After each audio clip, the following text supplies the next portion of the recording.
Santabi muna po namin yung mga worries namin sa buhay para may focus po namin sa iyo yung konting minuto po. Kaya samahan mo po kami, ikaw po yung mangusap sa bawat isa po sa amin. Ito po yung dalangin ko sa pangalan ni Kristo. Amen and amen.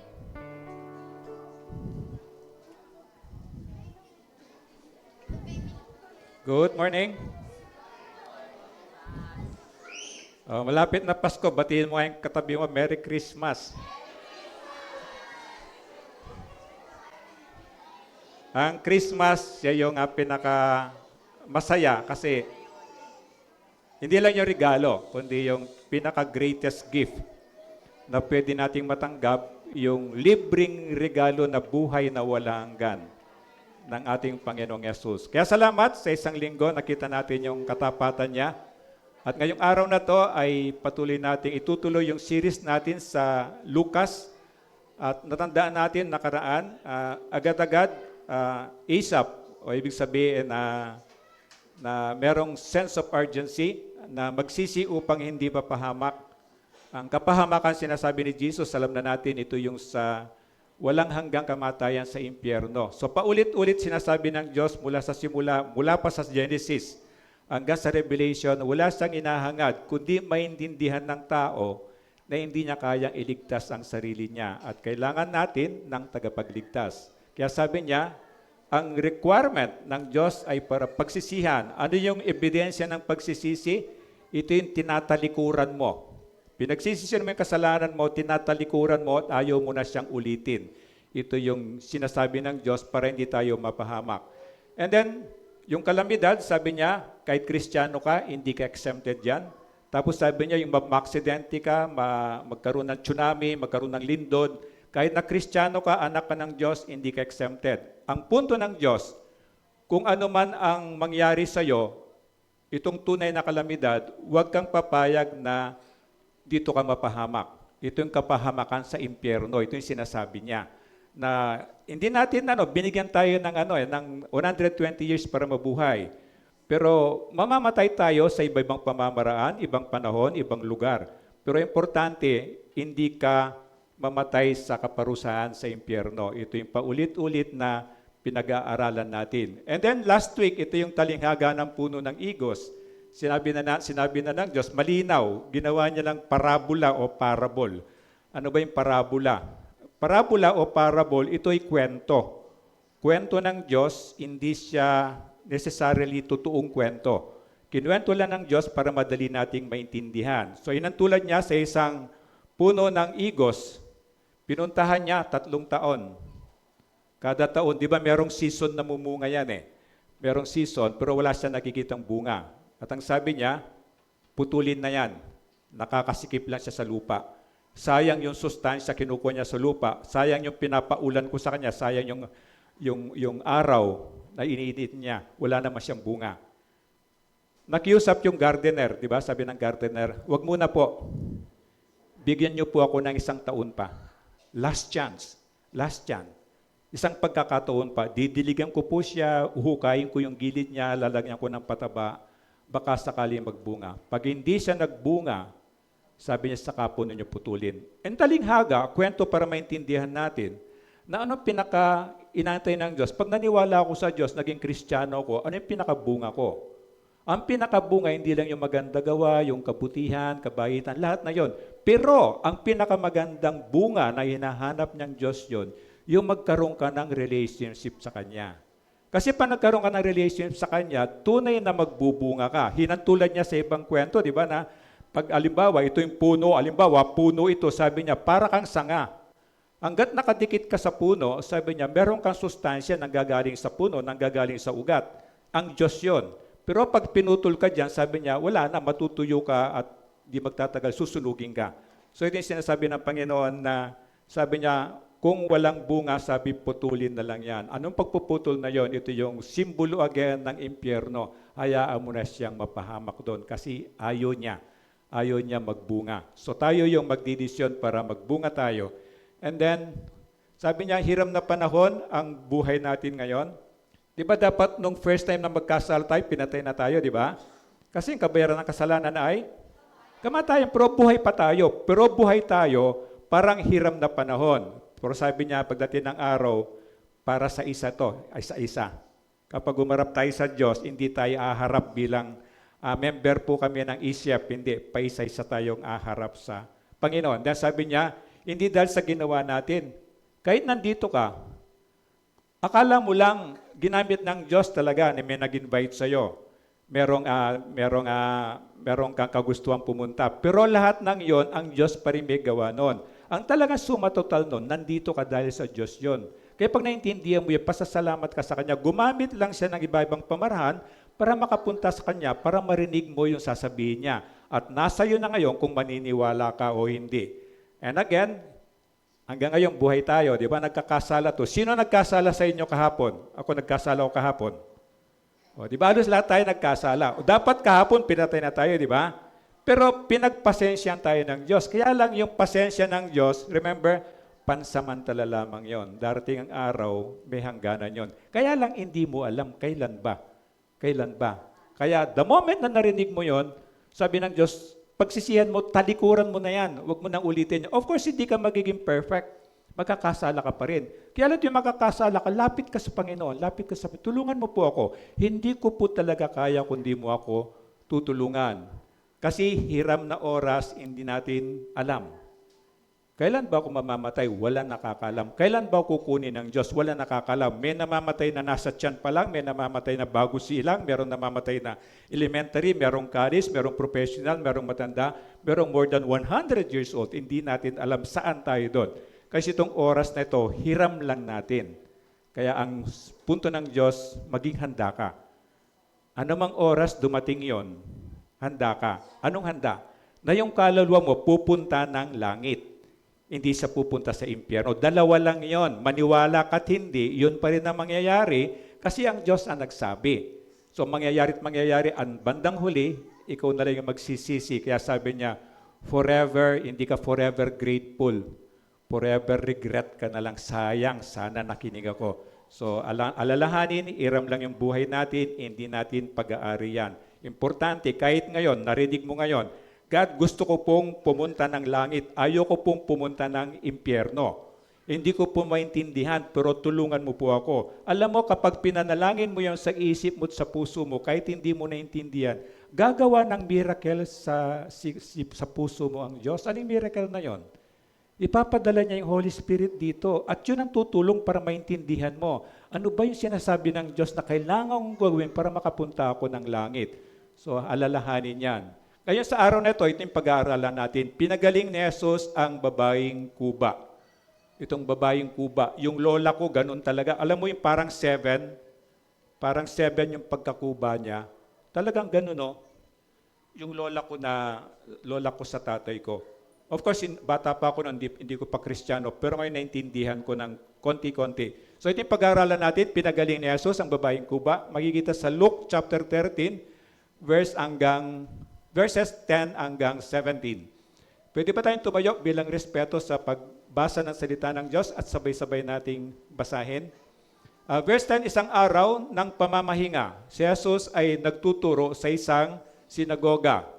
May isang babae roon na 18 taon nang may karamdamang sanhi ng isang masamang espiritu. Siya'y nakukuba at hindi na makaunat. Nang siya'y makita ni Jesus, tinawag siya at sinabi, "Malaya ka na sa iyong karamdaman." Ipinatong ni Jesus ang kanyang mga kamay sa babae at noon di nakatayo siya ng tuwid at nagpuri sa Diyos. Ngunit nagalit ang tagapamahala ng sinagoga sapagkat nagpagaling si Jesus sa araw ng pamamahinga. Kaya't sinabi ng tagapamahala sa mga tao, "May 6 na araw na inilaan upang kayo'y magtrabaho. Sa mga araw na iyon, kayo pumarito upang pagalingin at huwag sa araw ng pamamahinga." 15, sinagot siya ng Panginoon, "Mga mapagkunwari, hindi ba't kinakalag ninyo sa sabsaban ang inyong baka o asno at dinadala sa painuman kahit sa araw ng pamamahinga? Ang anak na ito ni Abraham ay ginapos ni Satanas sa loob ng 18 taon. Hindi ba dapat siyang kalagan kahit sa araw ng pamamahinga?" 17, napahiya ang lahat ng kumakalaban kay Jesus dahil sa sinagot niya.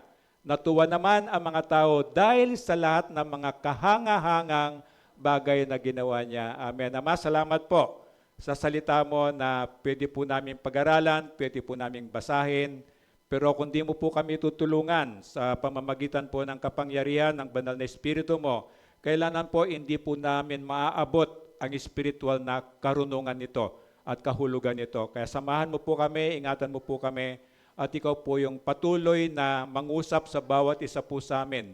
At ako po, O Diyos, itago mo po ako sa iyong likuran. Gamitin mo lamang po ako bilang iyong tagapagsalita, pero ikaw po talagang tunay na magsalita. Samahan mo po kami at maintindihan po namin, matanggap po namin ang sasabihin mo po sa bawat isa sa amin ngayong umaga. Salamat po, Diyos, sa iyong pagmamahal. Ito po yung dalangin ko sa pangalan ni Kristo. Amen. Pwede pong umupo.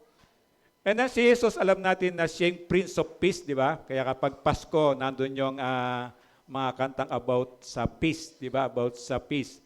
Pero sinabi naman niya, hindi ako dumating para magbigay ng kapayapaan, kundi paghiwalayin. So merong conflict.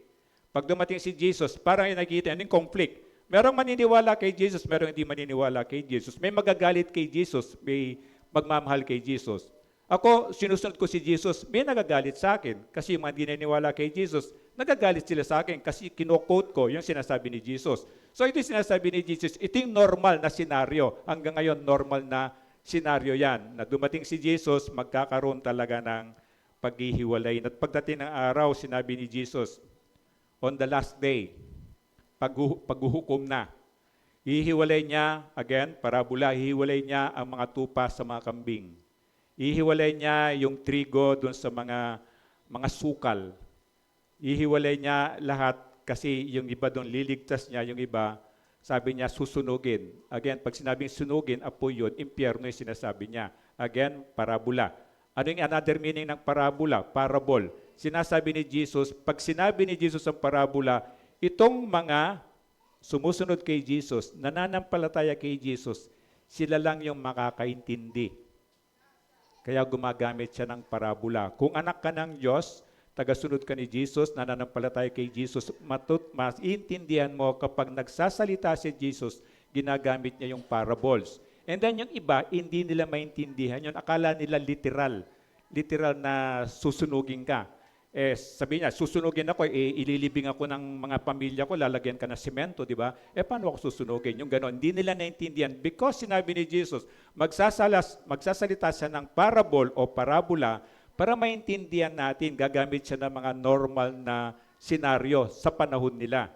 And then magsasalita siya para maintindihan lang ng mga taong naniniwala o sumusunod sa Kanya. And then, bakit nagalit? Nakita niyo yung galit nila nung panahon na nabalitaan nilang isinilang si Jesus? Di ba? Anong ginawa ni Herodes? Anong ginawa nung kaharian noon? Hindi nila alam kung saan si Jesus kasi takot siya na merong haring darating. At sinasabi ng mga propesiya, merong kingdom na itatayo na hindi magwawakas at merong hari na maghahari. So takot nila ang ginawa nila. Hindi nila matuntun si Jesus. Anong ginawa nila? Lahat ng baby na 2 years below, pinapatay. So ito yung sinasabi ni Jesus, dumating ako, kala mo bang bibigay ko ng kapayapaan? Hindi. Dumating ako para paghiwalayin. Yung naniniwala sa Kanya, hindi naniniwala sa Kanya. Yung pupunta ng langit o pupunta ng impyerno. Walang gitna, walang gilid, walang taas, walang baba. Pipili ka lang. Kung nasa Diyos ka, punta ka ng langit. Kung wala ka sa Diyos, nandito ka sa impyerno. Kasi yung demonyo, itong demonyo, dadaling ka na sa impyerno. So dalawa lang yon. At ikaw alam mo yon. Kahit ngayon, pwede kang magdesisyon. Saan ka ba? Sa langit ka o sa impyerno ka? Ikaw ang magdi-decide nun. Kaya kung bakit patuloy na tinuturo ni Jesus para matutunan natin, ano ba yung didesisyonan ko? Ano ba yung gagawin ko? Paano ba ako makapunta ng langit? Sinabi ni Jesus ako ang daan. Ako ang katotohanan. Ako yung buhay. Wala makakapunta sa langit kundi sa pamamagitan ko. Kahit yun na lang. Hindi mo na alam ang 66 books ng Bible, kahit yun lang, naintindihan mo. Di ba? Walang ibang daan. So, sa lahat ng hindi naniniwala kay Jesus, sabi niya, hindi matuturo sa yung daan kasi ang daan ay si Jesus lamang. Kaya sabi niya, magkikreate ng galit. Kahit dito. Kaya makita mo yung mga missionary, missionary. Nung panahon ko nasa China ako, alam mo, pag nahuli akong ginagawa ko to, pugot ulo doon sa square talaga nila sa plaza. Bakit? Para hindi ako pamarisan. Kaya kapag sinabi kong, Waki, manalangin tayo, sasabihin ko kay Waki, huwag kang yuyuko. Kasi mahalata tayong Kristiyano tayo. At pag sinabi kong manalangin, hindi ko sasabihin manalangin sa kanya kasi alam nila prayer yon eh. Sabi, Waki, mag-rap tayo, rap prayer. So may mga codes yun, may mga secret codes yun. Eh dito, pasalamat ka, nandito ka sa Pilipinas. Libre lahat. Sabi mo impyerno, sabi mo Jesus, sabi mo Bible, wala kang problema. Pero alam mo, sa experience ko, sa China ka man, mapa-Thailand ka man, mapa-Bangkok ka man, Singapore ka man, mapa-Korea ka man, kung saan ako dinala ng Diyos na nagpapahayag ng salita ng Diyos, ang pinakamahirap na kumbinsihin, Pilipino. Alam Pilipino, sabi niya, sinumula mo pa lang, alam ko na yan. Tama? Alam ko na yan. Alam mo nga, pero naintindihan mo ba? Alam mo nga, si Jesus ay Diyos, pero nagpasakop ka ba sa Kanya? Tinuring mo ba siyang Diyos at Panginoon mo? Alam mo nga, pero asa yung decision mo? Alam mo nga, ang kabayaran ng kasalanan ay kamatayan, pero ang regalo ng Panginoon ay buhay na walang hanggan. Nasa iyo na ba yung regalo na yon? Tinanggap mo na ba yon? Yun eh. Pinakamahirap, kasi nga, sabi ng ate ko, sana hindi siya nanonood, sabi niya, dito na ako sinilang, dito na ako lumaki, dito na ako tumanda, dito na rin ako. Dito na ako mamatay. Ang sinasabi namin na nakakandado na, nakasusi, nakatandado, nakatanikala. Yung ganun. But anyway, biyaya ng Diyos. Nung birthday ko, nandito sila. Biyaya ng Diyos na alam ko na si Jesus namatay din para sa kanila, para sa lahat ng tao. Kaya wala akong gagawing iba, kundi nung mag-decide ako maging missionary, ipahayag lang ang kaligtasan ni Jesus. Kaya sabi niya, malulugod ang Diyos sa mga sarili nilang sikap. Ito yung gusto nila. Kung bakit sila nagalit kay Jesus, gusto nila mag-adjust si Jesus sa kanila. Na dapat may mga rules, dapat literal susundin mo yan. Yun ang gusto nila, yung tradition nila. Hindi po pwede. Mahal ka ni Jesus, mahal ako ni Jesus, pero hindi ko konsintihin ni Jesus yung ginagawa mong kasalanan.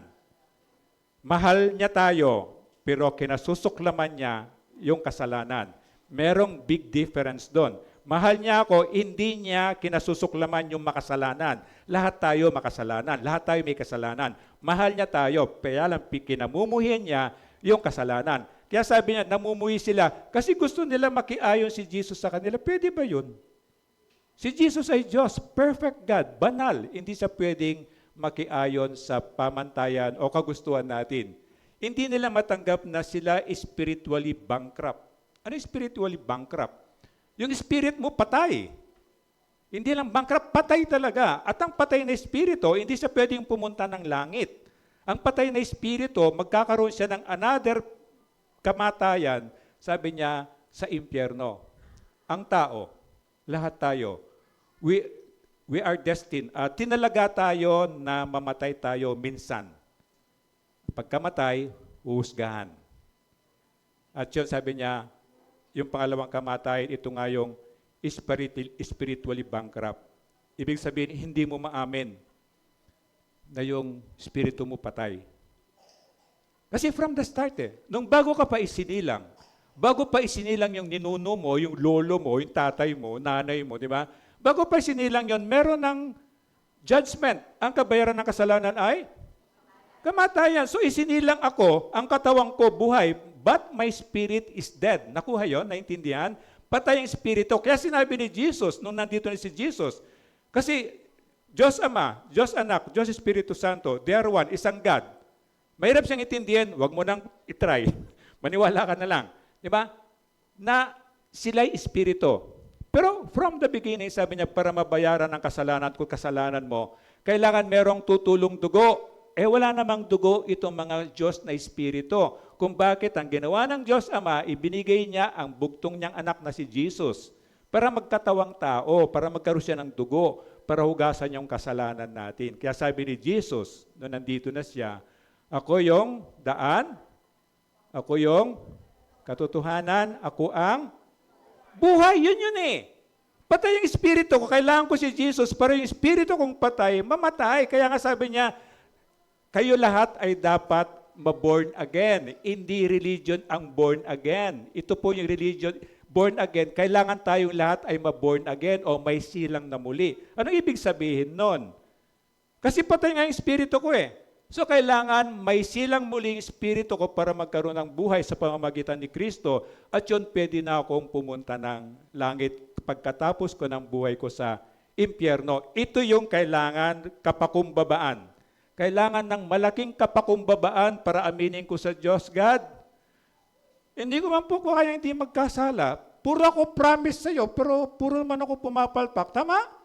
Kahapon lang po, nangako ko, di ko na ulitin to, pero kanina lang, inulit ko na naman. Di ba? Tama? Ito yun eh. So, Panginoon, kung di mo ako tutulang, bankrupt talaga ako, yung spirit ko tulog ka talaga, hindi kaya talaga. Kung di mo ako ililigtas, hindi ko po kaya. Wala akong kakayahan para iligtas ang sarili ko. May dalawang pinakamalagang utos, di ba? Kung bakit galit si Jesus sa mga Hudyo, na lalo na yung mga Pariseo, di ba? Tawag sa akin, mga hypocrite o mga mapagkunwari. Kasi yung ginawa niya kay Moses, 10 Commandments, hindi na masunod-sunod yung 10 Commandments, di ba? Kaya sabi ni Jesus, kung gusto mong maligtas sa pamamagitan ng pagsunod ng 10 Commandments, di ka maliligtas. Kasi hindi mo siya kaya sundin eh. Yung 10 na yun, hindi mo kaya sundin. O sige, sabihin na kaya mo sundin one day. E paano yung second day, third day, next week, next month, next year, next century? Sabi ng Bible, mali daw man. Masunod man yung siyam. Pumalpak ka sa isa, baliwala yung siyam. So sabi ni Jesus, hindi po pwede. Kung yan ang sinisunod mo para maligtas ka, hindi ka maliligtas. Kaya ibinigay ang 10 Commandments kasi may kasalanan ka na. Para makita mo na ikaw ay may kasalanan. Para makita mo, kailangan ko ang Diyos kasi hindi ko kayang bayaran ang kasalanan ko. And then ginawa nilang 613. Hindi na nga masunod yung 10, ginawa pang more than 600, di ba? Di lalo mo na di masunod. Kaya galit si Jesus sa kanila. Pinapahirapan nyo yun tayo, parang ayaw nyo silang maligtas. O ganito na lang, sabi ni Jesus. Gawin na natin dalawa. Para madali madaling memorize, kahit dalawa lang. 10 nga, di ba? Alam natin na memorize natin yung 10 kasi parati nakasulat, kahit saka pumupunta, di ba? O gawin na natin dalawa, sabi ni Jesus. Mahalin mo ang iyong Diyos ng buong puso, buong kaluluwa, buong kaisipan, buong kalakasan. Buong buhay mo, kumbaga. Commandment number 1, di ba? O pangalawa na lang, sabi niya, dalawa na lang to Mahalin mo ang kapwa mo, katulad ng pagmamahal mo sa sarili mo. Aminin natin, kaya mo ba yon? Hindi mo kaya. Kahit ako hindi ko kaya. So, God, hindi kita kayang mahalin talaga ng buong buhay ko. May ang katotohanan talaga, to be honest, meron akong mas mahalagang bagay kaysa sa iyo May mga oras na mas mahalaga ito kaysa sa iyo Ang inaantay lang, alam ng Diyos yun. Alam ng Diyos. Alam ng Diyos, hindi ko siya kayang mahalin ng buong buhay ko. Alam niya yon. Kaya lang, inaantay lang niya kung aminin ko, God, hindi ko po kayang mahalin kita ng todo. Tulungan mo po ako.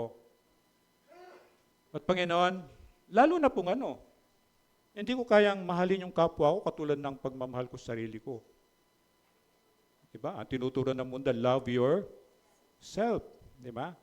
Kaya naging selfish tayo. So, inantay lang ng Diyos. Alam ng Diyos yun Alam ng Diyos yun. At hindi niya ginagamit yun laban sa akin. Kasi inantay lang niya magpakumbaba ko, God, tulungan mo po ako. Ang salbahe nito Paano ko siya mamahalin? Ang damot pa. Paano ko mamahalin, di ba? Paano ko siya mamahalin? Tapos sinabi pa nga ni Diyos, sabi ko nga sa'yo, mahalin mo ang iyong kaaway Doon ka na masusubok talaga. Paano mahalin yung kaaway mo? Dito ka na masusubok. Kaya sabi niya, itong 2 utos na lang, parang sinasabi ng Diyos, alam ko naman, di mo kaya sundin. Inantay ko lang, magpakumbaba ka sa akin. Panginoon, tulungan mo po ako. Hindi ko po talaga kayang sundin yon. Unti-unti po, tulungan mo po ako. Ito yung pinagpapala ng Diyos. Ito yung spiritually bankrupt. Pero sa biyaya ng Diyos, sila yung naliligtas. Hindi yung mayabang, hindi naman ako gising sama nun At gumagawa nga ako ng kabutihan Perfect attendance nga ako sa ECF di ba? Hindi yun. Tinitingnan ng Diyos yung Alam natin, di ba, yung kalooban mo. Sabi niya, hindi ko tinitingnan yung palabas mo, tinitingnan ko yung puso mo, yung puso mo. At yung mapagkumbaba, ito yung tinataas ng Diyos. At yung mapagmataas, ito yung binabagsak. Actually, parang binitawan ka, lagapak ka talaga. Pero again, inantay lang ng Diyos na lumapit ka sa Kanya. Verse 10, sabi niya, isang araw ng pamamahinga, si Jesus ay nagtuturo sa isang sinagoga. Pamamahinga sa ating ginawa natin Sunday. Pero sa kanila Saturday yan. Ang Sunday natin, magmula kagabi nung lumubog ang araw, hanggang mamayang lulubog ang araw. Naku niya yung timeline. So kung gusto mong irespeto yung araw ng pamamahinga, magmula kagabing paglubog ng araw. Yun ang every month, iba yung paglubog ng araw, di ba? So yung pwedeng, siyempre sa kanila, wala naman silang maraming relong ganyan. So yung araw ang basyan nila ng timing.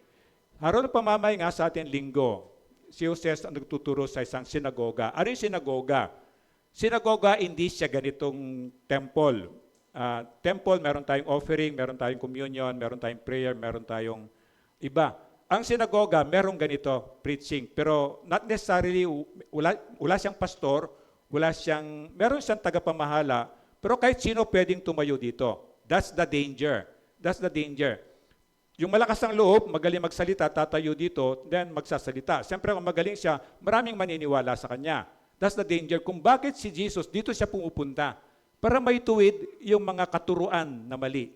So remember, ang sinagoga, hindi sa temple na ganito, para siyang meeting place. At sa Jerusalem, may mga maliit na city in Jerusalem. So siguro may mga 500 na synagogue sila. At dito sa Makati, meron tayo dyan na sinagoga. Wala siyang pastor, wala siyang pari, kahit sino pwedeng magsalita doon, mag-share ng kanyang kuro-kuro. And then, pero meron lang administrator doon sa lugar na yon. Kaya lang, there is yung danger. Kaya pupunta si Jesus doon para ituwid nila yung mali nilang kapaniwalaan na itinuro naman sa kanila. And then, maling sistema ang ginawa nila sa araw na pamamahinga. Remember, binasa natin kanina, i-remind lang natin, binasa natin kanila. Para sinasabi niya, kung may sakit ka, huwag kang pupunta pupunta ka sa ospital, sa simbahan. Huwag kang pupunta sa simbahan kasi pagagalingin ka ni Jesus. Baligtad, di ba? Ako nga, pag may sakit ka, ang advice ko parati, ang suggestion ko parati, kung hindi naman nakakahawa yung sakit mo, magsimba ka, kayang pagalingin ng Panginoong Yesus yan. At marami po dito na gumaling dito. Magsimba kayo, pumunta kayo sa temple. Ito yung kabaligtaran naman sa ginawa nilang maling sistema sa araw ng pamamahinga. Sabi ng pinuno, meron kayong 7 days a week. Meron pa kayong 6 days. Sabi niya, yung 6 days, punta kayo. Huwag pag Sunday. Pero dito, iba yung tinuturo natin. Alam natin pag Sunday, nandito ang Diyos. Alam natin na gumagawa siya ng miracle. Marami siyang ginawa. Hindi lang pag Sunday. Basta pumunta ka sa temple, sabi ng Diyos, pwede kanyang pagalingin. At marami na ditong pinagaling ng Panginoon. Baligtad, pag Sunday, magsimba ka. Parating ina-advise ko, may problema ka, hindi mo masolusyonan, anumang dadalang mabigat, magsimba ka. Tiyan mo, may gagawin ang Diyos sa'yo. Sigurado ako doon. And then sinagoga, parang ganyan lang, na merong sinong gustong tatayo doon, hindi siya pastor, hindi siya pari, pero dito sa lugar na yon, merong namamahala. Yung peace of order, yung kalinisan, yung kaayusan. Pero magsalita ang gustong magsalita, ito yung merong danger. Kaya sa pakikinig, mag-ingat, lalo na ngayon, sa internet, sa YouTube, marami po dyan na hindi legit. Kahit sa news, maraming hindi legit. So be careful. Paano ka magiging mag-ingat? Manalangin ka. Kahit na gusto mo siyang panoorin, pagkatapos ng manood, pagkatapos ng manood, manalangin ka, Panginoon, kung ano man po nakita ko, narinig ko, salain mo nga po.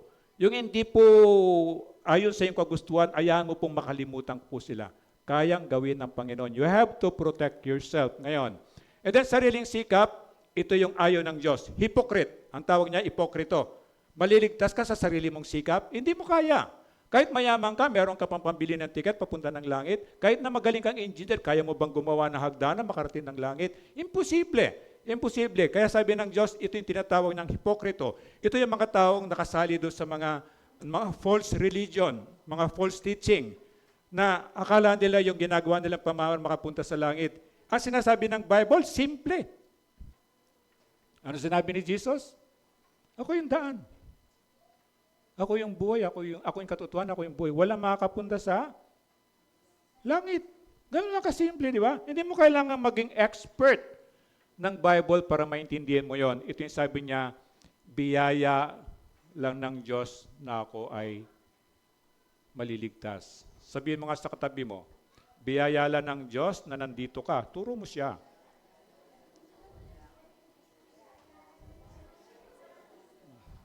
So yun lahat ng bagay, it's only by God's grace na biyaya lang ng Diyos. At kapag ito inintindi mo, alam mo yung puso mo, mapupuno ng pasasalamat. Na o nga no, kung wala ang God, ano na kaya ako? Di ba? Kung wala ang Diyos, asa na kaya ang asawa ko? Kung wala ang Diyos, ano na kaya ugali ng anak ko, di ba? Kung wala ang Diyos, ano kaya ginagawa ko ngayon? Ngayon, anong oras na? 11:15. Kung wala ang Diyos, ano kaya ginagawa ko ngayon? Di ba? Magugulat ka at para salamat, hindi tayo hinayaan ng Diyos. Kaya kung minsan binabati ko sa ako, Pastor, bakit mo pinapupunta yan ganyan-ganyan ng istasyon? Sabi ko, mas mabuti nandito sa simbahan kaysa nandun siya sa labas, ginagawa yung kasalanan. Pastor, tinutulugan ka lang man niya. Okay lang. At least nandito siya kaysa matulog siya sa kalye, matulog siya doon sa sugalan o sa club, di ba? Importante, nandito siya sa Panginoon. John 8:44, sabayan niyo ako. Ang dyablo, ang inyong ama, at ang gusto niyong gawin ay kung ano ang gusto niya. Sa simula pa lang ay mamamatay tao na siya. Hindi siya pumanig sa katotohanan kailanman, sapagkat walang puwang sa kanya ang katotohanan. Kapag nagsasalita siya ng kasinungalingan, nagsasalita siya ayon sa kanyang kalikasan, sapagkat siya'y sinungaling at siya ang ama ng kasinungalingan. Dalawa lang tayo. Kahit ako, nandito ako, anak ako ng dyablo before. Pero salamat sa Diyos, biyaya ng Diyos, sabi niya, nag-crossover, nilipat niya ako dito sa side niya. At binago niya ako. Hanggang ngayon, di pa tapos. Hanggang ngayon, binabago tayo ng Diyos. Kaya sabi niya, ang dyablo, kaya alam ng mga bata, pag tinanong ko, kahit sa inyo, di ba, yung mga nakakilala sa akin, pag tinanong kita, huwag ka magsisinungaling. Ang sabi ko na lamang, hindi kita matutulungan kung di mo sasabihin sa akin na totoo. Pero ako minsan, binibigyan ako ng ni God, ng parang kind of discernment na alam ko nagsisinungaling. Kasi pag nagsinungaling ka kahit ayaw ko, kasi nandun na yung devil. Nandun na yung devil. Basta't meron ng lie, nandun ang devil. Kaya kung minsan hindi mo maiwasan mag-lie, di ba? Balikan mo. Oy, alam mo, yung sinabi ko sa iyo kanina hindi totoo. Sorry. At saka yung sinabi ko kanina, dinagdagan ko. Tsaka binawasan ko. Para matapos mo na kaagad. Kasi kung hindi, nandun ang demonyo at lolokohin ka ng lolokohin. Dumating si Jesus para palayain tayo sa ganon. At yung mga taong matigas ang ulo, term ni Jesus, matigas ang ulo, ang sinasabi ni anak ng dyablo, ayaw nila yon. Ayaw nilang tinutuwid, ayaw nilang nire-rebuke, ayaw nilang pinagsasabihan. Kaya sabi niya, hindi nyo naintindihan. Kung alam lamang ninyo para kung inahing manok, na lahat kayo gusto kong pumunta sa ilalim ng aking pakpak para maingatan ko kayo. Ganon ang ating Panginoon. Pero ayaw nyo Ayaw nyo lang. Kaya dito, kung naririnig mo ito, kaibigan, wala ka pa doon sa ilalim ng pakpak ng inahing manok. Pakinggan mo si Jesus. Ang sarap po. Ang sarap po na namumuhay ka na nasa pag-iingat ka ng Diyos. Meron kang kinatatakutan, pero meron kang takbuhan.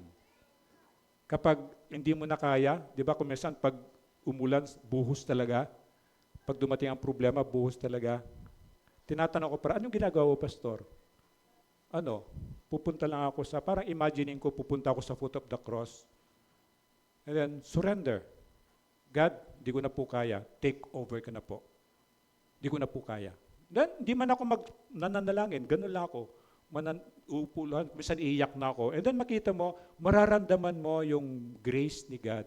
Kasi alam niya Alam niya. Alam niya yung pinagdadaanan natin, inaantay lang niya na lumapit ka at magsabi sa Kanya. Yung sariling sikap, iset aside mo yon. Kaya wala tayong control sa ating kamatayan. Ito yung tatandaan mo. Kahit anong gawin mong, kahit inumin mo na yung sako-sako ng mga supplement na yan, mag-exercise ka, lahat ng klaseng exercise, meditation ka, lahat ng gawin mo, ang Diyos ang may hawak nito. So, ba't ka mag-worry, di ba? One day at a time, God, sa iyo po yung buhay ko. I surrender po. Then, ready ka lang. Alam mo, anak ka ng Diyos, anytime mangyari ka, it's either naman mangyari sa iyo, kunin ka ng Diyos, punta ka sa langit. And then makita mo yung peace na sinasabi ng galing kay Jesus. Hindi ka mag-aalala, kahit na gerahin yan, kahit na mamatay ka, pupunta ka naman langit, mas maganda doon kaysa sa langit, di ba? Hindi natin kailangan ng aircon, hindi na kailangan yung pagkain natin doon, wala nang kagutupan doon, di ba? At saka wala nang payat doon, wala na ring overweight. Maganda yung matsura natin doon, di ba? John 14:6, sinabi nga natin, ako ang daan, katotohanan, ako ang buhay. Wala makakapunta sa langit, kundi sa pamamagitan ko, ang nagsasalita ay si Jesus. Kahit yun lamang, solve ka na. God, salamat po, inanap mo po ako. Salamat po, pinapakilala mo sarili mo sa akin. At salamat po, tinulungan mo akong maniwala ako sa iyo. Kaya ako, makapunta ako ng langit. Amen?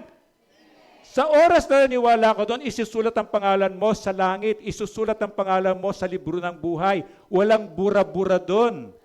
Kaya binabatikos man tayo, ayaan nyo sila. Ako tinuturo ko, pagligtas ka, hindi maagaw yung kaligtasan mo. Kasi gawa ng Diyos yun, hindi ko yun gawa. Hindi mo rin yun gawa. Kaya naniniwala tayo, once saved is always saved. Kasi gawa ng Diyos yung kaligtasan na yon. Yung kamalian, ito yung sistema. And then paano matutuyo yung sistema? Again, salita ng Diyos lang. This is a complete manual eh. Love life, edukasyon, kalusugan, war, ano man yan, famine, COVID, nandyan lahat yan. Ang problema lang, hindi natin alam, di ba? Kasi, di tayo nagbabasa ng Bible. Tapos dito, okay lang. Pero sana may marinig ka. May marinig ka, ingin mo sa Diyos. God, tulungan mo po ako. May marinig po ako. May maintindihan po ako. Meron po akong matandaan, gamitin ko po sa buhay ko. Imagine mo, kahit yun lang. Every Sunday, isa, next Sunday, 2, 3, 4, 5, pagdating ng araw, ang dami mong alam. Kung dinagdagan mo pa, pag wala kang ginagawa, okay, manood ka ng telenovela, 3 oras. O kahit na 20 minutes na magbasa ka ng Bible, tinan mo mangyayari sa buhay mo, di ba? And then, kaharian ng Diyos, lahat gusto pupunta ng kaharian ng Diyos, di ba? Lahat naman ng group lahat ng religion, lahat ng sekta, gumutan ng langit, iba-ibang pamamaraan. Pero, undisputed yan, hindi na pinagtatalunan, ito yung tamang daan. Ito yung tamang daan, walang ibang daan doon. Na kung hindi tama yan, matagal nang wala yung Bible na yan. At pakonti ng pakonti yung mga naniwala. Pero may nakita ka ba na naniwala ako tapos mawawala yung paniwalaan ko? Hindi, padami ng padami yan. Yung silent na China yan, akala nyo silent la? Nung araw na nandun ako, underground yan. Underground, tago. Pero ngayon, pwede na ako mag-preach ng ganito. Ang sistema lang ngayon, bago ako mag-preach sa kanila, lahat na sasabihin ko, di ba sinusulat ko naman talaga yan eh. Isusulat ko, itatype ko, tapos bibigay ko sa kanila. Tapos nandun ang PSG. Mag-ingat lang ako, wala akong sasabihin na hindi nakasulat doon. Kaya pag inaprubahan yun, pwede ako mag-preach na ganito. Pero nung araw, that was only 1999 o 2000. Nung panahon namin, hindi pupugutan ka ng ulo. Pero ngayon, makita mo, mas pambilis silang dumadami. Bakit? They never heard Jesus. Sino si Jesus? Wala silang Bible, bawal eh. Kaya may mga nag-smuggle ng Bible sa China eh. At yung nag-smuggle ng Bible, ako nag-smuggle ako ng Bible sa China. Ay, pastor, ano ka pala, smuggler ka pala. Kasi para sa Diyos, alam nilang darating yung Bible. Isang Bible lang darating. Ang gagawin nila, alimbawa, ganitong group, paghahati-hatiin na nila yon. Ako, 3 page, sabi niya. Ako, 4 na page. Ako, 5 page. Depende sa gusto mo. And then pagdating ko doon, iwahiwala yung Bible na yon, kukunin nila, wala man lang word, and then kanya-kanya silang tago, kanya-kanya ng tago. Kasi pag nahulihan ka ng ebidensya, pupugutan ka ng ulo doon sa public square para hindi ka pamarisan at hindi mo na ulitin yon. Alam mo gagawin niya? Kung ilang page man kinuha niya, hindi siya kakain, iinom lang siya, hindi siya kakain, magpapasting siya, i-memorize niya yon. At kapag memorize niya yon, Babasahin niya sa tubig, lulunukin niya para walang ebidensya. Imaginein mo yun. Meron tayong Bible, lahat ng bahay na merong Bible, pero hindi binabasa, hindi pinapahalagahan katulad ng pagpapahalaga nila. At ngayon, mas mabilis silang dumadami in terms of Christianity compared mo even sa atin na tinawag tayong Christian nation. Sabi niya, paano? Ito lang pinapahayag ng isang tao na si Jesus ay Panginoon tagapagligtas. Pinapahayag mo, hindi mo lang iniisip, hindi mo lang pinaniniwalaan, kundi pinapahayag mo. Sinasabi mo publicly, ayan ako ng Diyos, naniniwala ako na si Kristo ay Diyos, naniniwala ako na si Kristo ay isang tagapagligtas. Pinapahayag ng iyong bibig. Ito yung ebidensya na tunay nga. Kasi sabi ng Diyos, lahat ng lumalabas sa bibig mo nanggagaling sa iyong puso. Ibig sabihin, nasa puso mo na si Jesus kasi lumalabas sa bibig mo. Self-righteousness, kinasusuklaman ng Diyos. Ano yung self-righteousness? Pagtingin ko, mas ligtas ako sa iyo. Pagtingin ko, mas magaling ako sa iyo, ay mas self-righteous. Ayaw ng Diyos yon. Anong turo ng Diyos? Ituring kita na mas higit ka sa akin. Alam mo, pag yun ang ginawa ko sa puso ko, ang sarap na paglingkuran ka. Ang sarap na alalayan ka. Kasi alam ko mas importante. Parang nandiyan si Presidente, di ba? Ano gagawin mo kay Presidente? Di ba? Lahat ng maganda gagawin mo, parang ganun, ituring mo. Sabi niya, ito yung ingatan ninyo. Lalo na, Kristiyano ako, ang tingin mo sa hindi Kristiyano mababa, ingat kayo sa ganun. That can be the start, simula ng pagiging self-righteous, kinamumuhian ng Diyos yan. 11, sabi niya, sabayin niyo ako, may isang babae roon na 18 taon nang may karamdamang sanhi ng isang masamang espiritu. Demonyo yan, di ba? Siya'y nakukuba at hindi makaunat. Kasalanan ba kung bakit siya nakuba? Remember, pinag-aralan na natin? Hindi. Di ba? Remember yung tanong na, Panginoon, itong taong sinilang na bulag, sinilang ba siyang bulag dahil sa kasalanan ng magulang niya o kasalanan niya? Malinaw ang sagot ni Jesus, di ba? Hindi. Siya'y hinayaang isilang na bulag para maparangalan ang Diyos. Kasi pagagalingin siya ng Diyos. The same dito. At makikita nila nung pinagaling ng Diyos yun, makikita nila na mayroong tunay na Diyos na makapangyarihan na walang imposible sa Kanya. Pinili siya, pinili niya, pinarangalangan at hiniya ang pinuno ng sinagoga. May imagine mo, kung alimbawa ganito, kahit ganito lang kaliit yung lugar nilang sinagoga na yon, itong kuba na to, malamang di ba nando sa likod? Kasi siya parang outcast, alam mo yung hindi gusto kasama ng mga tao. Siyempre dahil sa katagalan ng panahon na yon, maring even financially, medyo naghirap na siya. So yung damit niya hindi na maganda, yung kutis niya hindi na maganda, yung amoy niya hindi na maganda, di ba? Kaya kung saan siya pupunta, lumalayo yung mga tao sa kanya, di ba? So malamang ang tao niya, ma-imagine mo, nandun siya sa likod ng sinagoga. Pero siya yung pinili ng Panginoon. Hindi yung mga nilampasan niya, itong mga self-righteous, itong mga mapagkunwaring ito, nilampasan niya at tinignan niya yung taong yon na alam niya. Malamang may imagine mo yung babaeng ito, alam niya na nandun si Jesus, nababalitaan niya, nagpapagaling si Jesus. Kaya lang nahihiya siya kasi sa itsura niya. Nahihiya siya na lumapit kay Jesus. Pero nandun sa dulong doon, tinawag siya ni Jesus para pagalingin siya. Ganon ang Diyos sa atin.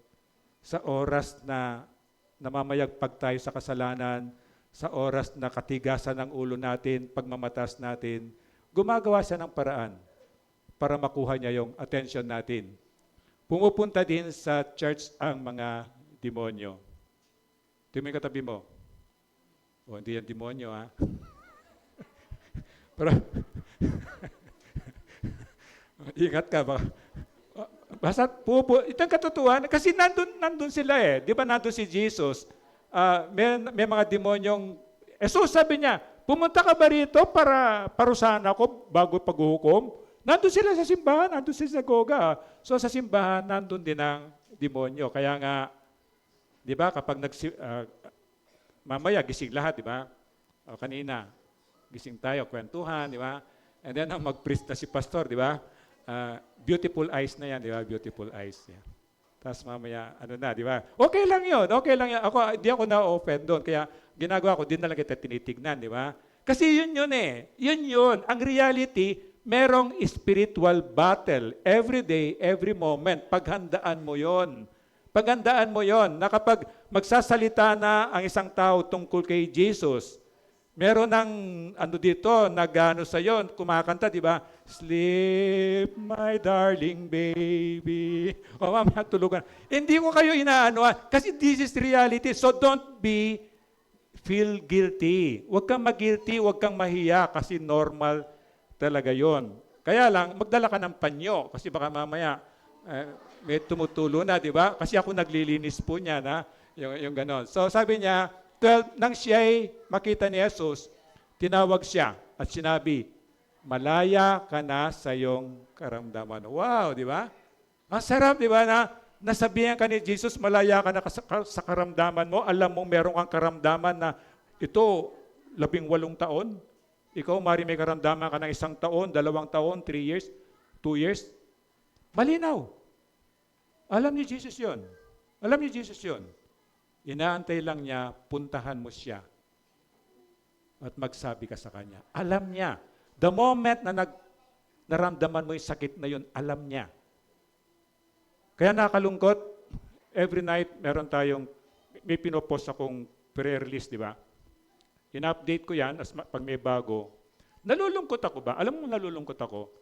Nababalitaan ko sa inyo, may mga karamdaman kayo, hindi man lang kayo nagre-request na ipanalangin kayo para gumaling. Sabi ko, God, ano yun? Ano yung pride? Then mababalitaan ko na lang, may sakit si ganito, may sakit si ganito. Ano ba yung pastor, ipag-pray nyo po kami. May mga 40 people, may mga international people na pumupunta ron kasama natin mag-pray. Yung nagko-quote doon, si Belinda, taga Papua New Guinea yun, pastora yun, na natulog dito ng 3 nights. So, bakit hindi nyo sinasabi doon na isama nyo po kami sa prayer list ninyo? And every night, pinopost yun, tapos makikita mo yung marami nagpipray doon. Hindi lang kasama natin. Merong nasa Canada, merong sa Amerika. Mga prayer warrior pong mga yon. Kaya nalulungkot ako. Nababalitaan ako, may problema kayo, may karamdaman kayo. Bakit hindi nyo pinapaalam sa simbahan? Ang sabi ng Diyos, malinaw. Ang sabi pa nga ng Diyos, malinaw eh. Malinaw na malinaw. Ang sabi ng Diyos, pag merong kakaramdaman, tawagin mo yung pinuno ng iyong simbahan. Ipanalangin ka at pahirang ka ng langis.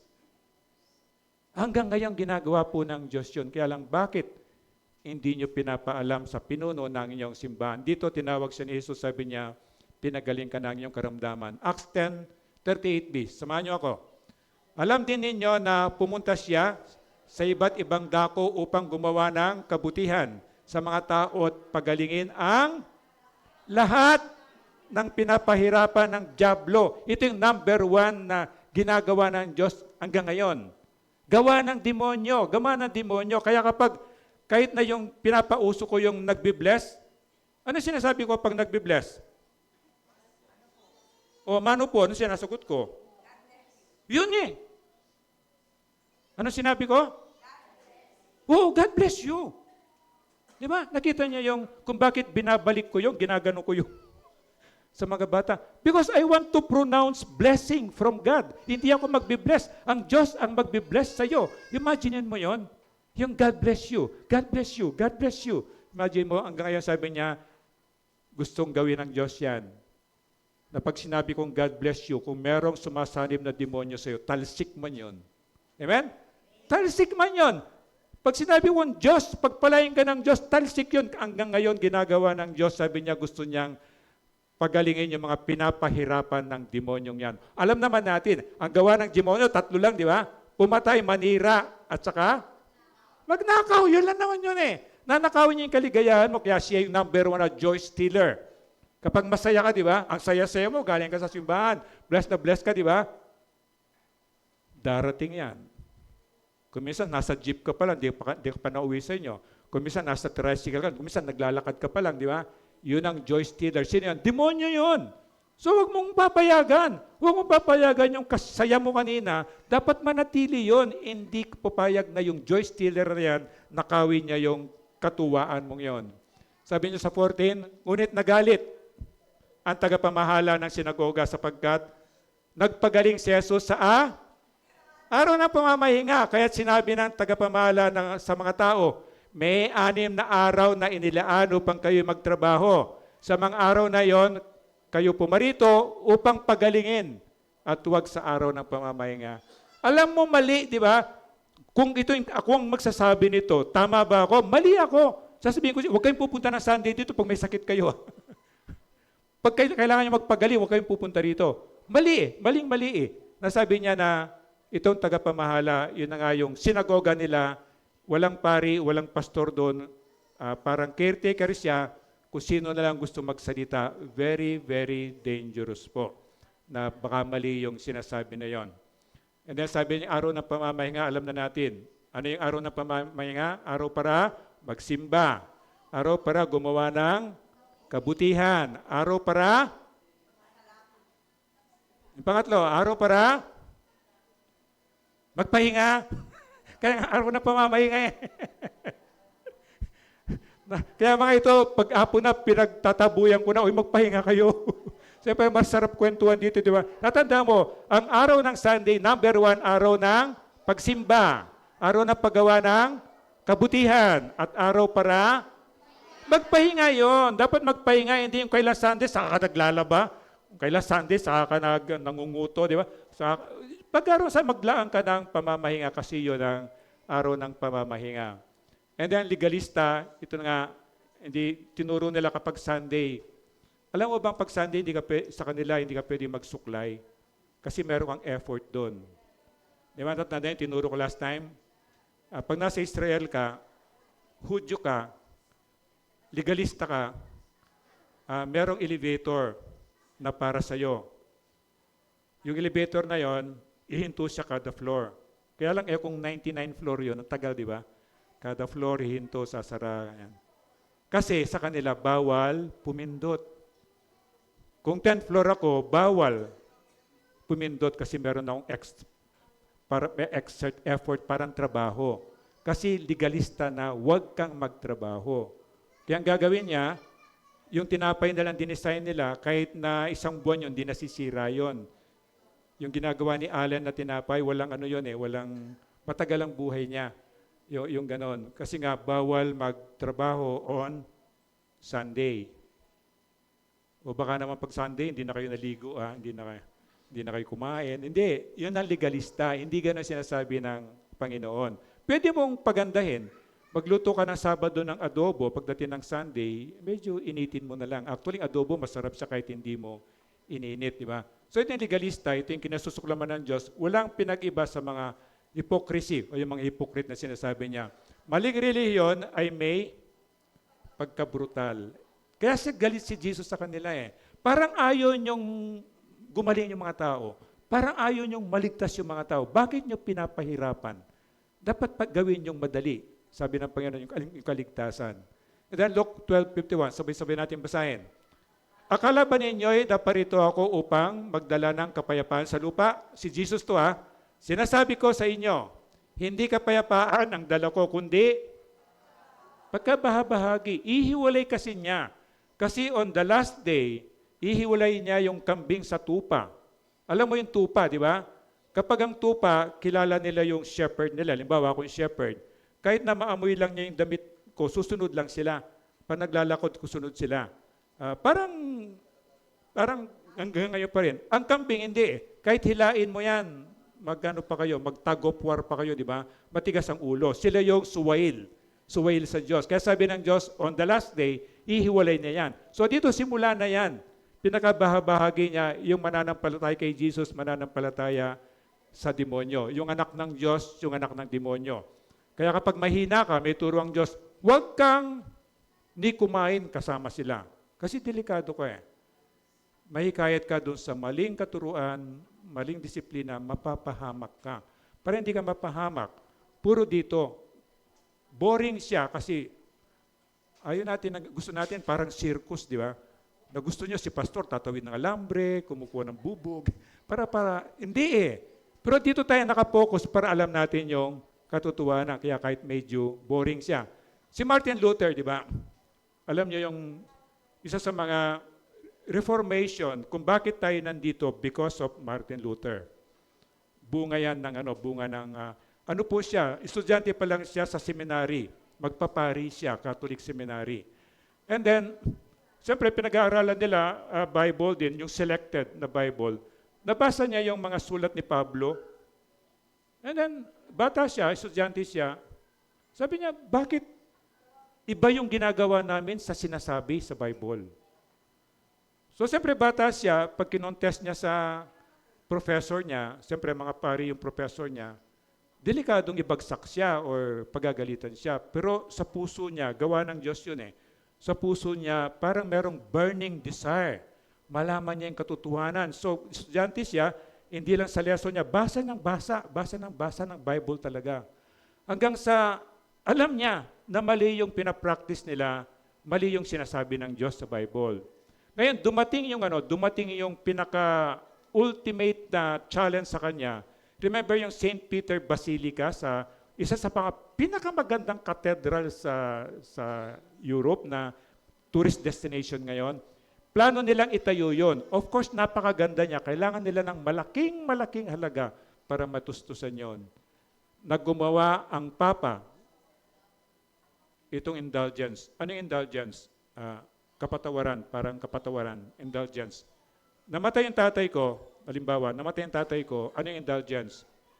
Pwede akong bumili ng indulgence. Ang turo kasi, di ba?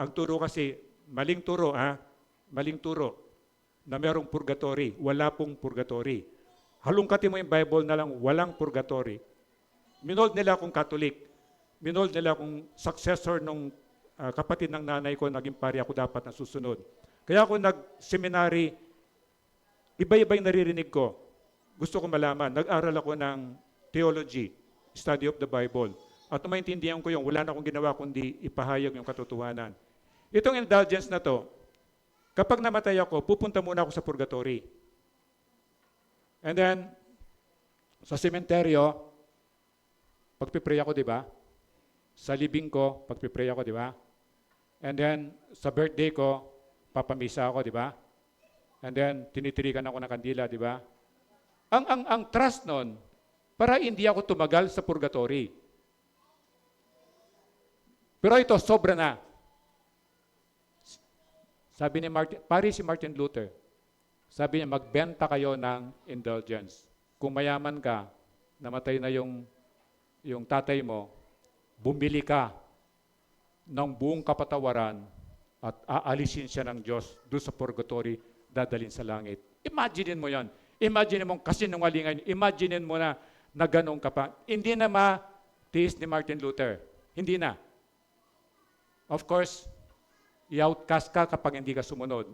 Kasi ang pangako ng Roma, sabi niya, kada mabenta mo, ikaw ang pari, meron kang commission. O buong mundo yon na sabi niya, magbenta kayo nito, yung portion niyan pupunta sa inyo. Pero hindi po tinanggap ni Martin Luther. In-outcast siya, pero sa biyaya ng Diyos, hindi lang siya iniimbita pag may party, may mga hindi siya iniimbita. Pero pag tinay mo history, ako natuwa ko, makikita mo yung libingan niya doon sa ilalim o basement ng simbahan na pinagpaparian niya, na hindi pa rin siya pinabayaan ng Diyos hanggang sa mamatay siya. Pero ito yon, nabibili ka ng kaligtasan mo, never. Hindi siya pwedeng mangyari. Doon kayo mag-ingat sa maling katuruan na yon. Hindi natin maliligtas ang sarili natin, hindi tayo makakabili ng kaligtasan para sa sarili natin. Pag namatay tayo, kahit ipamisa kita araw-araw, ipagtiri kita ng kandila araw-araw, ipanalangin kita araw-araw, wala nang magagawa yon. Kaya salamat sa Diyos, nandito ka. Habang buhay ka, mag-decide ka. Sabihin mo sa katabi mo, salamat sa Diyos, nandito ka. O pagtulog, huwag mong kukurutin, ha?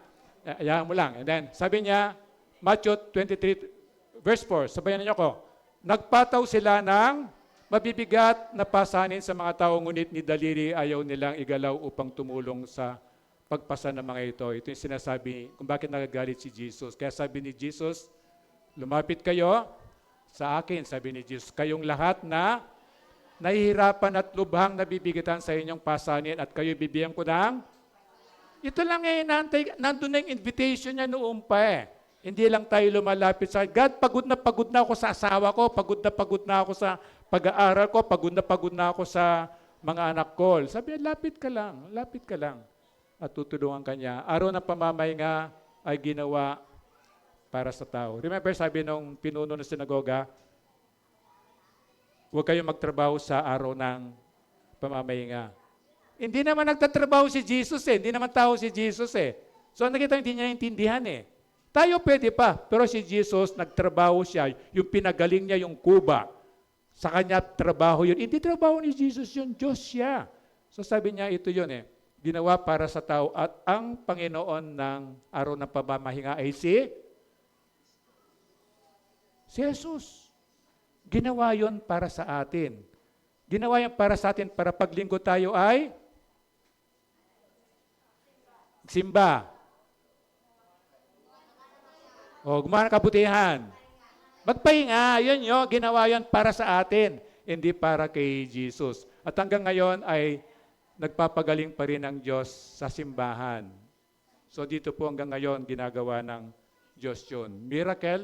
Bakit siya gumagawa ng miracle? Hindi para maligtas ang tao. Ulitin ko hindi gumagawa ang miracle para maligtas ka. Gumagawa ang miracle ng Diyos sa buhay mo para yung pananampalataya maging matatag. Nakuha? Naku, hindi friends? Hindi gagawa ang miracle ng Diyos sa iyo para maligtas ka. Maligtas ka muna, gagawa ng miracle ng Diyos sa iyo at tatatag ang pananampalataya mo. Nakuha? Importante po yon. Hindi gagawa ng miracle ang Diyos para maligtas ka. Kapag ginawa ng Diyos yon, may utang na loob pang Diyos sa iyo. Tama? Ililigtas ka muna ng Diyos sa biyaya niya, and then gagawa siya ng miracle sa iyo araw-araw, several times a day, para ang pananampalataya mo ay maging matatag. Bakit kamo? Si Judas Iscariote, di ba? Bakit siya Iscariote? Wala namang apelyido yung tao nung araw. Kasi taga-Cariot siya. Yung lugar na bansa, lugar niya parang Pasay, siya taga-Cariot. Kaya tinawag na Judas Iscariote. Pero wala silang apelyido. Siya nga nakita niya yung mga miracles ni Jesus. Gaano karami yon? Naligtas ba siya? Hindi. So again, ulitin ko, gumagawa ng miracle ang Diyos hindi para maligtas ka, kundi gagawa ng miracle ang Diyos pagkatapos kanyang iligtas para ang pananampalataya may maging malakas o maging matatag. 14. Kaya sinabi ng, merong 13 na wala sa slide, pero yung 13, binasa natin kanina, di ba?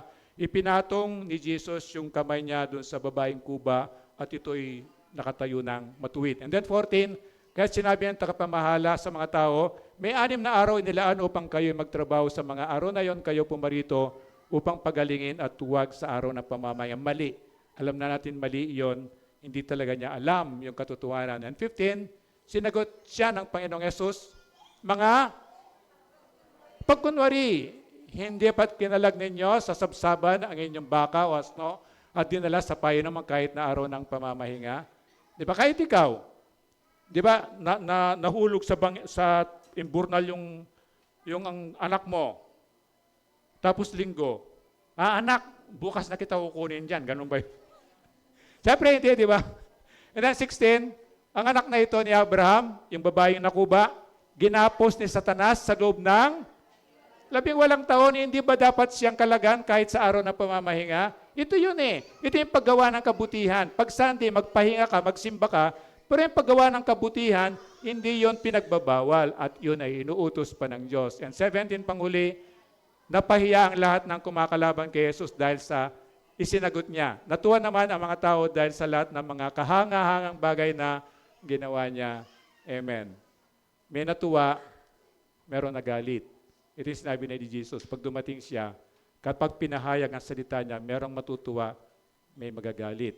Kahit kuminsan dito, may nagagalit. Pero mabuti na lang wala yung violent reaction. Pero kuminsan meron. Na-witness nila Badji. Sinabi niya, nagba-Bible study, sabi niya, papatayin kita, sabi niya. Na-offend siya sa sinasabi ko. And then, alam mo ba kung ilan na yung pinatay ko sa Mindanao? 25 na ang pinatay ko. Papatayin kita, sabi niya. Several times siya nag-attend. Pagkatapos ko mag-feeding sa kalye, magba-Bible study kami, prayer sa isang steps. And then nakikinig lang siya doon. Then nung meron siyang hindi nagustuhan siguro sa sa teaching ni Jesus, talagang nagalit siya, oh. Papatayin ka na. Siyempre, kinabukasan, takot man ako. Na kahit sabi mo, matatagang pananampalataya ko, pitikin lang ako, nakamotor siya, pitikin lang ako. Nasa kalye ako, naglalakad lang ako sa kalye araw-araw eh. So kahit na napatunayang mali sila, hindi nila ito pinagsisiyan. Kuminsan, nandito tayo sa ganong estado. Ang inantay lang ng Diyos, God, mali po ako, sorry po, tulungan mo po ako. 17, natuwa naman ang mga tao dahil sa lahat ng mga kahanghang bagay na ginawa niya. Ito yung natuwa, ito yung patuloy. Kahit sa simbahan, patuloy silang magsisimba, patuloy silang nag-i-enjoy sa presensya ng Panginoon. So kailanman din nakikiyahin si Jesus sa mali kay Satanas at maling religion. So hindi po niya i-adjust ang sarili niya sa atin. Tayo dapat ang mag-adjust. So halimbawa, Sunday, ikaw ang mag-adjust. Gawa ka ng paraan para makapagsimba ka.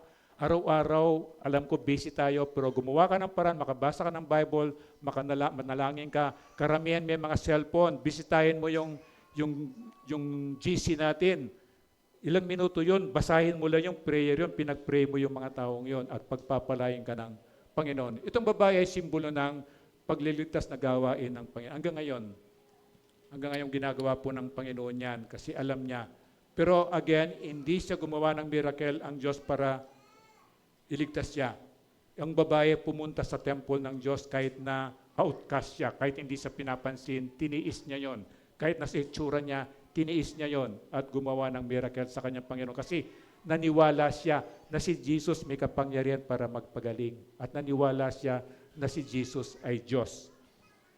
Nilampasan ng Panginoon, mga religyoso, mga self-righteous, mga makasarili, sariling sikap, mga pinuno na ang tingin sa sarili ay mabuti sila. Once ako, nandyan ako. Pero salamat sa Diyos, nakita niya kung nasaan ako at kinuha niya ako. At ngayon, tinutulungan niya ako maging katulad niya yung sa pag-uugali. So, ganun din po yon. Mari nandyan tayo, don't worry. Alam ng Diyos yon. Kung nasaan ka man, nawapuntahan ka niya sa puso mo. Pinuntahan niya yung nasa likod. Pinili ng Diyos ang mga napagpakumbaba. Pinili niya, sabi niya, blessed are the poor. Pagpalain ang naghihirap yung puso o kaluluwa.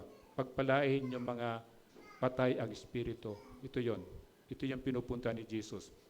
Hindi niya pinupunta yung self-righteous, yung mayabang, hindi naman ako masama, gumagawa ako ng kabutihan, nag-alay ako, nagtatides ako, nag-offering ako, tumutunog ako sa simbahan, tumutugtog ako sa simbahan. Hindi po. Hindi yun ang pinupunta ni Jesus. Yung nagpapakumbaba, sila yung pinupuntahan niya. Nilalampasan niya yung mapagmataas at saka yung hambog. Tinatawag niyang hypocrite. So pinili tayo ng Diyos. Nandito ka, pinili ka ng Diyos. Pinapagaling tayo ng Diyos. Itinutuwid. Parang sa Kuba, tinutuwid kahit na karakter natin, salita natin. Mga bata rito, salamat sa Diyos. Dati dito, katakot-takot ang saway mo sa pagmumura. Ngayon, wala na akong naririnig na magmura dito. Ewan ko lang sa labas. Pero that's a grace ni God. Nung bago ko silang mini-ministeran dito, naku, katakot-takot na pag nag-away, ang talagang mura-mura. Pero ito yun eh. Itinutuwid ng Diyos at sila ngayon nandito, nagpupuri sila sa Panginoon. At kayo din, ganun din. So babaeng ito ay larawan ng kapangyarihan ng Panginoon para sa kaligtasan. Siya lamang, walang iba. Walang iba. Walang ibang makakaligtas sa atin kundi siya. Larawan ng Diyos sa Kanya. We are created in God's image, di ba? Pero dahil sa demonyo, sinira. Sinira, pinapangit. Yung kuba. Yung kubang babaeng yon, she is created in the God's image, di ba? Image ng Panginoon. Pero sinira ng demonyo, pero inayos ng Panginoon. Hanggang ngayon, ito po yung ginagawa niya sa atin. So larawan ng isang makasalanan natagpuan ng Panginoon, pinalaya at itunuwid. Hanggang ngayon, ginagawa niya sa atin. At salamat sa Diyos, nandito ka, naririnig mo ito. Kasi kaligtasan, gawala ng Diyos, walang iba. So tayo po tumayo at manalangin. Ama, tunay nga po na napakabuti mo po sa amin. Hindi po lingid po sa iyo, kahit po yung nakaraan namin, kahit ngayon po, yung bawat status po namin. Pero salamat po, alam mo ito. Inantay mo lamang po kami na lumapit, magsabi po sa iyo. Kaya Ama, kung meron po dito na hindi pa nagdi-decide maging anak mo, kahit ngayon po, Diyos, hipuin mo po yung puso nito at ipaalala mo sa Kanya, Panginoong Yesus, na yung sinasabi mo hanggang ngayon, ikaw po yung daan, ikaw po yung katotohanan, ikaw po yung buhay. Wala pong makakapunta sa langit kundi sa pamamagitan mo. Kung meron po kaming kasama dito na hindi pa nakasulat ang pangalan sa langit, hindi pa nakasulat ang pangalan sa libro ng buhay, maawa ka po, Diyos, tulungan mo po.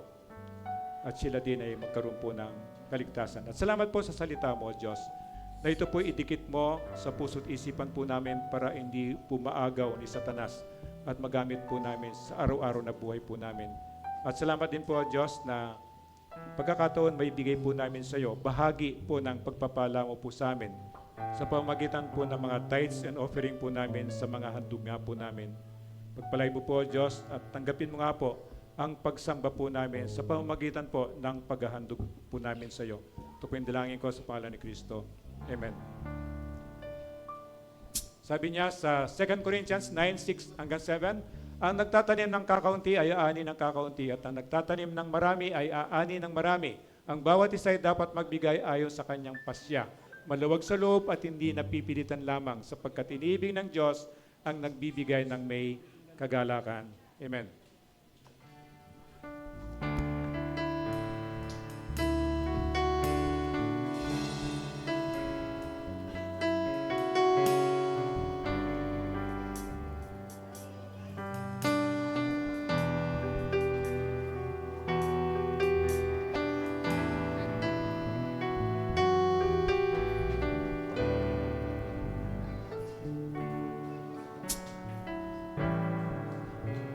Ikaw lang ang pag-asa ko, tanging ikaw ang buhay ko, Jesus.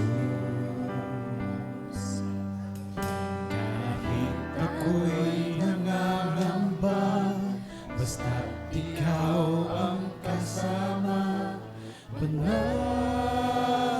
na.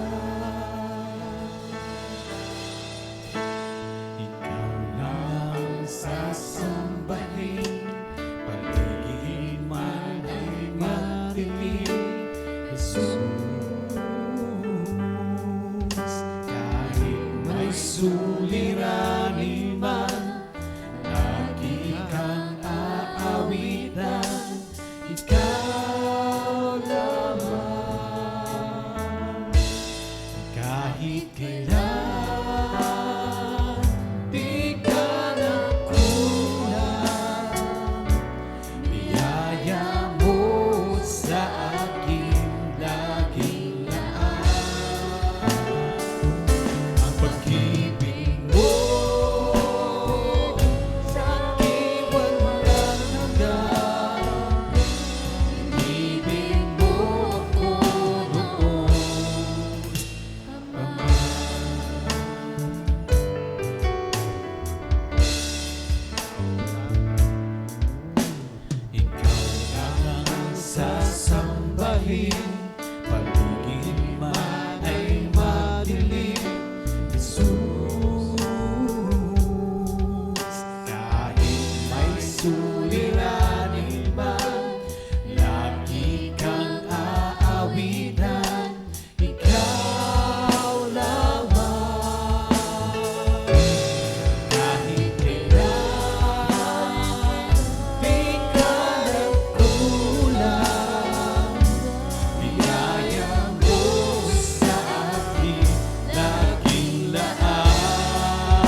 Okay, may nakita ko first timer. So, welcome natin. First timer. Meron pa bang first timer? Anong pangalan mo? Jojo.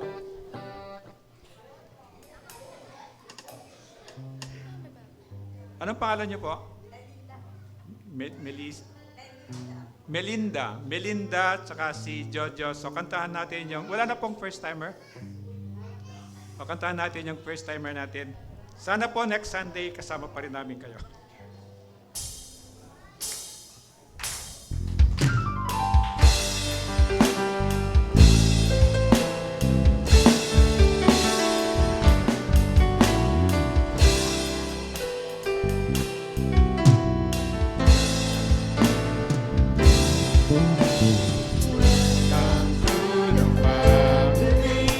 We're glad that you have come to share your life with us as we go in love and may we always sing to you what God would have us be, while we always say to be strong and lean on. Welcome po. Welcome po, Jojo and Melinda. Next Sunday, balik kayo and then bago kayo malis mamaya, kakain muna po tayo. So bago po mag-benediction, may ko-consult ako sa inyo. Kasi kung nakikita nyo to dito, everyday ako hindi naman perfectly everyday, yung everyday na communion. Remember sabi ni God, do this in memory of me every time. Tapos nagkaroon po ako ng inspiration na bakit nanditama-tama natin si Allen. Si Allen po yung gumagawa ng bread natin. Gusto ko siyang gawing meron tayong communion every Sunday. Nakita ko po naranasan ko yung yung importance niya na remembering what Jesus did sa pagbabayad ng kasalanan. So ano po sa tingin nyo? Okay lang sa inyo mag-commune tayo, hindi lang once a month, kundi every Sunday. Allen, okay, gagawa ka every week ng... Oh, yes daw si Allen. So, kailangan natin si Josette, para mabilis, kailangan natin ng more usher on every Sunday. Gawin na natin yung communion every Sunday. Impression po ng Diyos sa akin to napakaganda at ginagawa ko siya dito on my own. So, pwede natin gawin na every Sunday. Tayo po tumayo para manalangin. So, tahimik muna, mananalangin. Ama, salamat po na muli naranasan po namin yung kabutihan mo sa amin, pagmamahal mo po sa amin. Tunay nga po na ikaw ay Diyos na banal. Ikaw po yung Diyos na nagmamahal po sa amin na walang kondisyon. Ikaw po yung source ng kaligtasan, ikaw po yung nag-iingat, ikaw po yung nagbabantay, ikaw po yung nagbibigay ng lahat ng kailangan po namin. Kahit po yung nangyayari sa buong mundo, ikaw po yung may control nito. Kaya umaasa po kami sa iyo, O Diyos, at nagtitiwala na meron kang ginawa ngayong araw nito sa bawat isa po sa amin. At pagpapalang galing sa iyo, Diyos, ay binibigay ko po sa lahat ng tao nandito, pati na po yung nakasubaybay sa live streaming, o kung meron man pong recording, O Diyos, kami lahat po, abutin mo po kami ng iyong mapagpalang kamay, wala ka pong lalampasan. Ito po yung dalangin ko, ito po yung dalangin namin. Sa pangalan ni Kristo, Amen and Amen.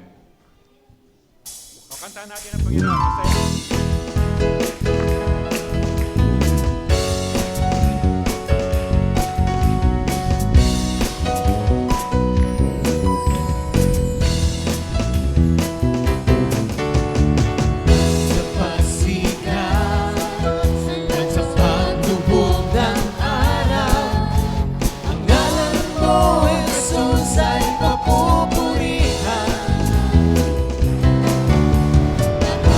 Mga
bless you.